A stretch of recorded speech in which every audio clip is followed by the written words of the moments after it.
This is Father Patrick Briscoe. And this is Father Gregory Pine. And welcome to Godsplaining.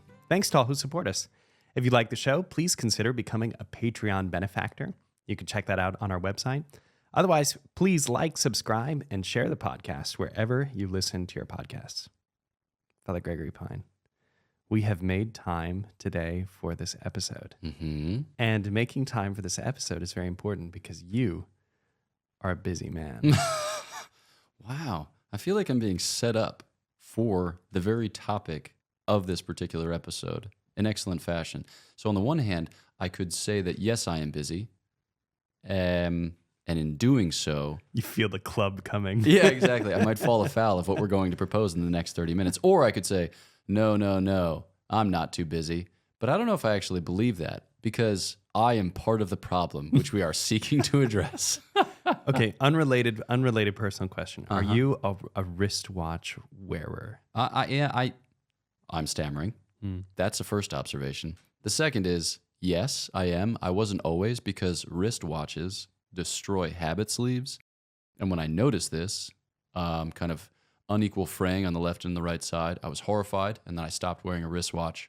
But then I was looking at my phone too much for the time, and I was like, don't want to do that. So then I just said, fray away, baby. I'm going to wear a wristwatch. So I have an $8 Casio that I got in Switzerland. It's the least expensive thing in the entire country. And it occasionally breaks, but that's what you get for $8. Isn't Casio Japanese movement? It is. So was that like something intentional against the Swiss? No, I would never. Okay. I went to Aldi, Yeah. which I think is German. So it's kind of an international affair. Okay. But yeah, it's already broken 3 times in the course of a Analog year or and a half. digital? I have to figure out what those are, and then I will say digital. Cool. It's actually right here. Oh, listeners, if you don't already view the podcast on YouTube, you should subscribe to our YouTube channel where you can see Father Gregory's $8 Casio digital watch. Yeah. I asked the question because I was once at a seminar about office efficiency, and the presenter insisted that we should look at and or wear analog watches Fascinating. because they give you a better sense of time, how it's passing. And because there's something about the spatial dimension of the clock that signifies how time is going to actually pass. Whereas in a digital clock, you can just lie to yourself about how much time is going. And you lose track, actually, of how much time is actually passing. So actually, I'm about to admit to a little bit of indulgence. Okay, so I have 2 watches. I know. Don't be too horrified. How dare you? Exactly. So Listeners to the show, this is the most excess Father Gregory Pine has in his entire religious life. yeah. That and the pickle he ate last Lent. Exactly. I once ate 2 meals on a single day. So I have an analog watch. It was a Timex. I'm now going to reveal to you my purchasing strategy. Okay. So I went to Amazon.com. Yeah. I searched men's The wristwatch. Bezos bodega.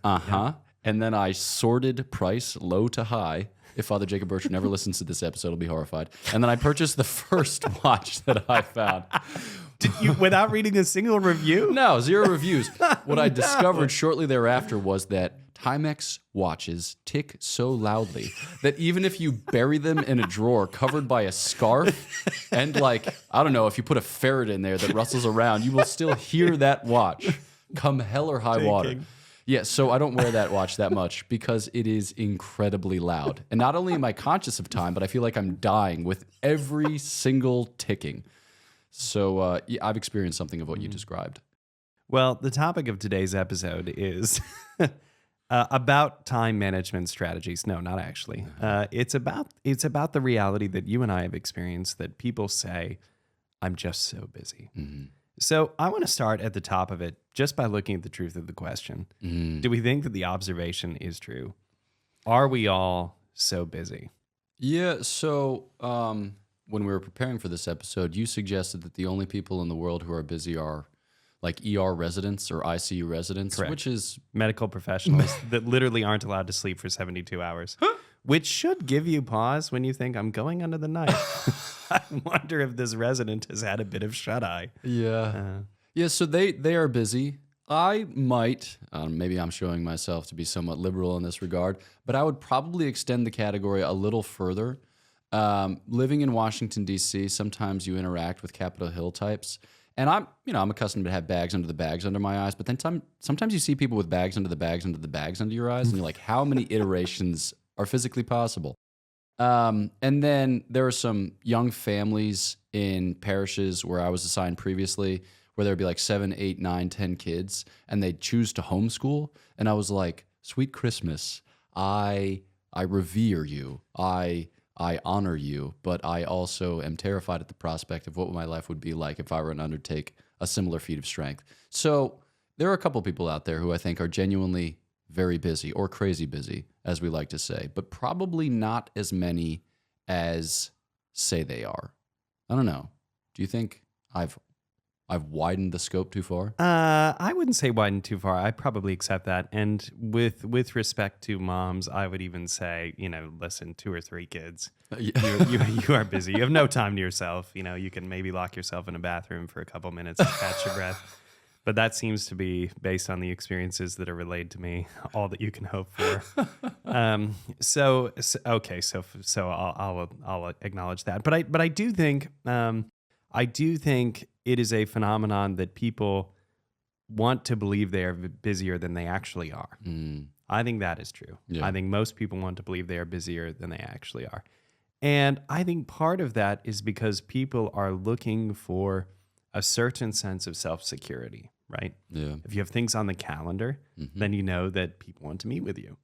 Or if you have emails to reply to, you know that your voice is important. And so I think that it's certainly a risk for young professionals, for people starting out in the workplace to desire the packed calendar so as to garner promotions and accomplishments and achievements. And with that comes, most importantly, security. Not just job advancement. I'm talking about looking for purposefulness. Yeah. And so I think that that's part of the drive for busyness, that we're actually confusing something here. We are insisting that we are busy as a way to address the deeper question, which is that I'm looking for meaning, that I'm looking for purpose in my life. Yeah. No, I think that sometimes it's easier to get busy than it is to kind of get into the nitty-gritty of your actual life, because there are parts of life, not that they're unsavory, but they're maybe a little bit boring or unromantic or unglamorous. And rather than deal with that or confront that, we buffer ourselves from that recognition and maybe even eventual reception of our true selves by just getting involved in all kinds of other extracurriculars. So I think it's not, we're Americans. I don't know how much we're committed on a speculative level to nihilism. I think that sometimes, though, it is an exercise in practical nihilism. I don't really think that these other things matter too terribly much. So I do these other things because they make me feel like something matters. And we might not always be thinking about that at a conscious level, but it's kind of at work in the logic of our engagement. And it's easy to drift in that direction because from a young age, we find ourselves doing things for ancillary reasons. So I didn't really want to be part of the French club, but I was told that you needed a well-rounded resume in order to be accepted to college. So I joined the French club, and I ate an incredible amount of crepes slathered in Nutella. Now, mind you, I applied to one school, the acceptance rate of which was, I don't know, 1 billion%, with all due regard to Franciscan University of Steubenville. So it turns out I didn't need to do that. But that changed me as an individual because I began to think about what I should do for reasons other than, I don't know, my vocation, like my identity and mission in life. Or personal preference. Yeah, or personal preference, just like desire, enjoyment, simple stuff, right? Staying closer to home without becoming selfish, ideally. And I think that we all find ourselves just committing to stuff without any real reflection as to what this represents in the grand scheme of things. Yeah, I think the high school experience is important because that's where a lot of it starts. And then we live that in the undergrad experience, right? Like when you're an undergraduate, you have more time for yourself than any other human being alive. And yet undergraduates simultaneously manage to be some of the busiest people that there are. And like when I was in college, I was constantly running around and doing whatever, whether it was just things with friends, whether it was for causes on campus that I wanted to support. It didn't matter, And certainly in my time as a chaplain at Providence College, that's what I saw: students wanting to be involved in a lot of things. The motives for which they were involved varied. And I think there's an invitation for some self-reflection there to say, why is it that I really want to do this thing? What is it that's driving me? And to be able to learn to be honest on the front side of it, to say like, well, I just would prefer not to be with these people. There's no reason that I have to. I can't actually, because my time is limited. And so learning to say no to those things is super important. And our pride can stand in the way of that, right? We don't want to let other people down. And there would be other reasons. But I wonder if you might pick up that thread a little bit. Like, what are the kinds of things that drive us to insist on involvement? Yeah. It's fascinating because people often characterize this present age or this generation as fearful of commitment or unwilling to commit. And you see this in a variety of ways. Whereas our grandparents may have worked for the same company for 35 years and have a pension with them. Right. Our generation will bop from here to there to whatever else with pretty quick turnaround, because they're not as much identifying with the corporation itself or with the mission. And instead, they're thinking about it in terms of personal advancement, and it might be for very noble reasons, but still, we have to notice that difference. And so you have this kind of problem with commitment, and yet we're very quick to give our yes. And in what sense have we, in fact, given our yes if we're likely to pull our yes back, right? Or to flake out on our yes or whatever. But like, Right. Like you said, you mentioned some great things. So I don't want to let other people down. Or I feel buoyed up by the fact that I was solicited for this thing, or that I was consulted for this thing, Oh, yeah. or I was esteemed Everybody an loves a expert on this compliment. thing. It's like, we need you here because otherwise we're just not going to get along. It's like, well, is that no? Okay, so there's that on the one hand, and then there are other of us or parts of our lives that we want to control, that we want to curate, that we want to make sure is just so. Like, for instance, if you know a little bit about how to drive this car, you're less likely to hand the keys over to somebody else who might do it differently.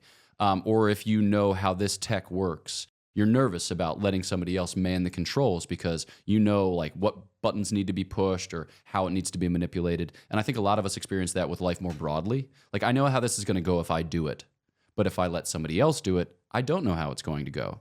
We might, in humility, admit that they could do it better or at least as well, but I think a lot of us instinctually think that they're not gonna do it quite as well, right? So I know, so there's that. Or it becomes difficult to prepare someone so that they can do a job. Yeah. And you say like, well, rather than go through all the steps to involve this other person, I'll just take care of it myself because I don't want to invest in actually training and preparing them well. Yeah. So I think people encounter that situation quite a bit, especially in things, like parish volunteering. Like, rather than help someone out to learn this new system, to find a key, to understand how the room should be left at the end of the meeting or whatever else, people just take care of it themselves. Yeah. And then you face a kind of exhaustion or burnout that groups suffer from because of the unwillingness to let all the flowers flourish, we might say. Yeah.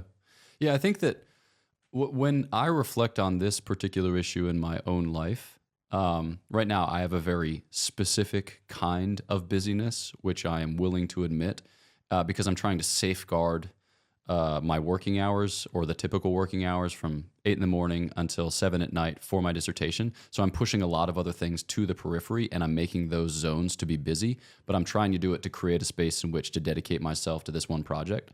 But when I think about it, in terms of my own life, I have to know who I am and what I am for. In other words, I need to know my identity and my mission so that I can give a yes, which reflects that, and I can give a no, which reflects that, without becoming just a slave of my own personal preference, which may or may not be redeemed at this stage in my life, or without being a slave of the caprice or whim of those who proffer the invitations, or without becoming just shipwrecked and storm-tossed by whatever comes up in the most recent iteration of my life. Like, I want to have a sense of who I am and what I'm for, so that way I can be about it. And I'm going to make mistakes, but I want to be able to cultivate that. And I feel like that's something that it just takes time, right? And it takes growth. But that's a harder thing to engineer. Now, we've talked a lot so far about just like, cultural or philosophical causes, in some of our analysis here. But can you speak to Father Gregory just how this really impacts the spiritual life? Yeah. This question of busyness, what's at stake for our souls, for our life with God here? Yeah, that's a good question. I was thinking about this recently in terms of friendship. Okay, so let's say that we're friends. We don't have to let's say that. We can just assume that. We can just... For the record, listeners, Father Gregory and I are friends. Yeah, bingo. Okay, we are friends together. That should be clear. Father Joseph Anthony, sometimes our friend, sometimes not.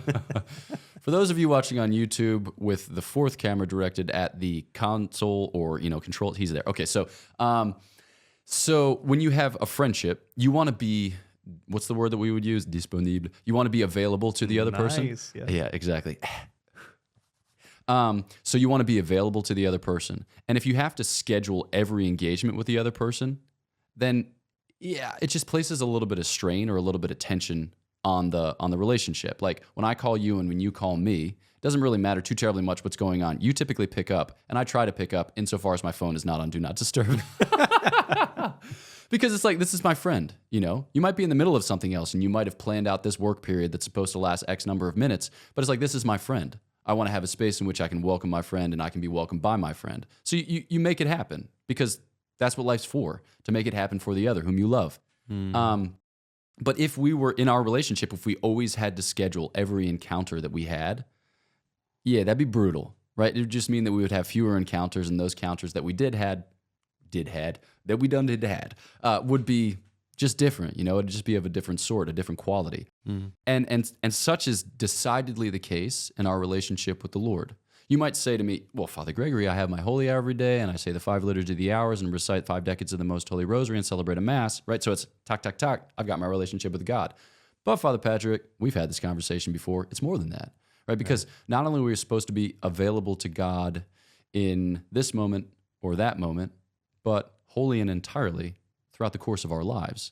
Granted, we can get better at that, or we can grow in that disposition. But if we're constantly scheduling up our lives such that we only ever think of God in those moments that we have scheduled for Him, then something is lost, right? We've lost that Godward gaze that Father James Brent always talks about, which we're seeking to recover in a life of redemption. Because ultimately, we want to have enough bandwidth, to speak in crass internet terms, to be able to refer all of our life's activity to Him. But if it becomes so busy that that's not possible, then we're lost. We're just adrift on a sea of perpetual motion. But we're made for more than that. But you have further thoughts about this. Yeah, well, I did too. I mean, that I obviously agree very much with everything you just said. And all God's people said, amen. That's my official response to that fabulous narrative. It's something that I have to ask myself about all the time because I live in the universe of Catholic mania. Yeah. And I think there are a lot of people where they have a similar job, not that they work in Catholic mania because there aren't that many of those jobs, nor should they go, work for an investment banker and provide for your family or something. Exactly. But you do have the reality, right, of things that are making impositions on you, such that you feel like, okay, how do I actually get that kind of freedom?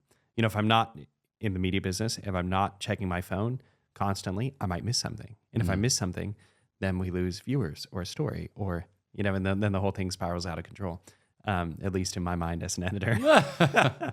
One missed tweet equals, the end of my project, which is not true. But that's certainly how I am tempted to feel about it sometimes. And I think that's how a lot of people feel about their jobs or other responsibilities that they have in life.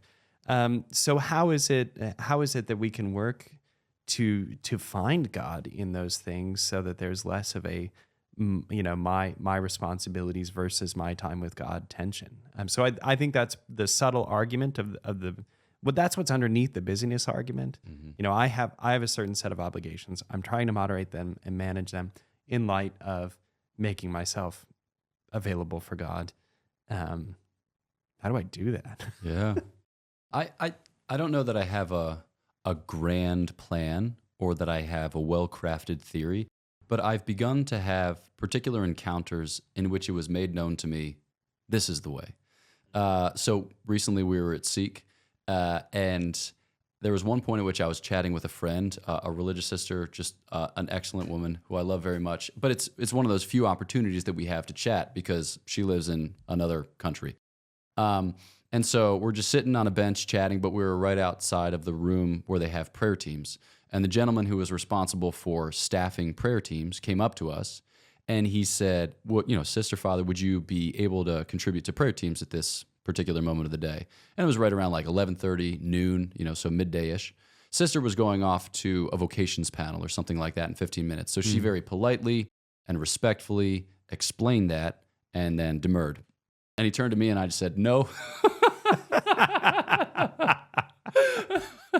I'm just heartless enough to know that I have zero desire for that. And not just like, it's more than just desire or affinity.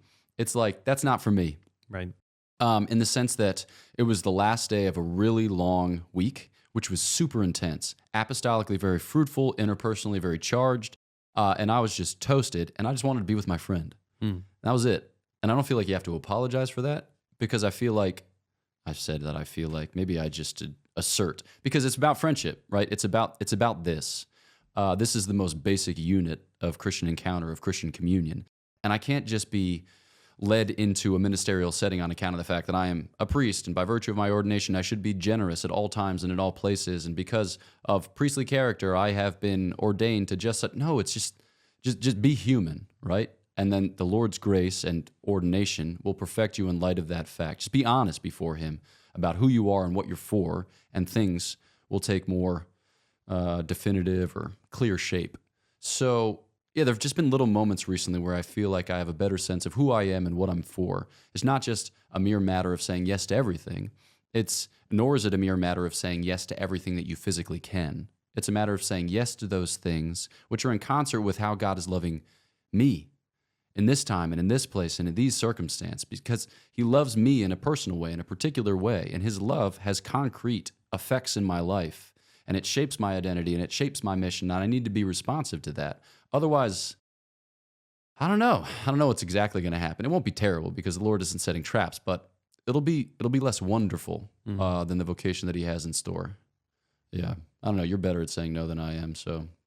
Not in the sense that you have less to do because you have more to do than sometimes. I have. Yeah, well, you get a lot more things asked of you. I'll say yeah, thank you. That was very nice of you to say. But I do think, I think that the point that you're making is the fundamental point that every Christian should embrace, which is that by saying no to something, we're not saying no to God necessarily. Yeah. Like the prayer team argument, I think is important in the situation you just gave because that could, at first glance, sound just brutal, heartless, a denial of priestly vocation. And you realize, well, that's not actually what's going on there. And so I think parents need to find ways to translate that, in their own lives, because it can feel like when you say no to your child that you're saying no to the way that you've been called to love. That's not true. If you're trying to take care of an ailing parent, do you always have to be at their side? The answer to that is no.